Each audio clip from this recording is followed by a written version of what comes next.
আবারও নতুন করে পাল্টা শুল্ক ব্যবস্থায় ফিরতে চাচ্ছে ট্রাম্প প্রশাসন। যদিও এ ধরনের প্রচেষ্টা গত ফেব্রুয়ারিতে মার্কিন সুপ্রিম কোর্টের এক রায়ের মাধ্যমে বাতিল হয়ে যায়।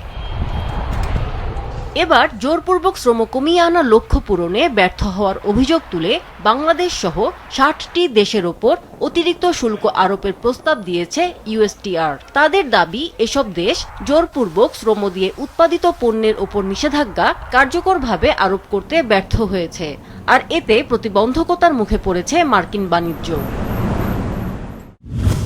ইউএসটিআর বলছে, বাংলাদেশ সহ কানাডা, ইকুয়েডর, ইউরোপীয় union, Indonesia, Mexico, Pakistan, Argentina, Cambodia, El Salvador, Guatemala, Malaysia, Taiwan এবং যুক্তরাজ্য থেকে আমদানি হওয়া পণ্যের ওপর 10% অতিরিক্ত শুল্ক আরোপ করা হবে। বাকি 45টি দেশের পণ্যের ওপর 12.5% অতিরিক্ত শুল্ক আরোপের প্রস্তাব করেছে সংস্থাটি।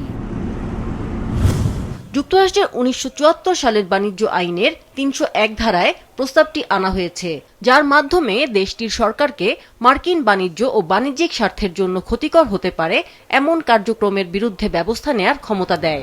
ইউএসটিআর আরও জানিয়েছে, প্রস্তাবিত শুল্ক ও অন্যান্য পদক্ষেপের বিষয়ে 6 জুলাই পর্যন্ত জনমত নেওয়া হবে।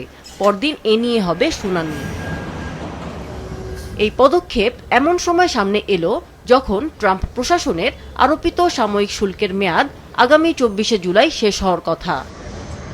আমিনা লুসি, মাছরাঙা নিউজ ডেস্ক।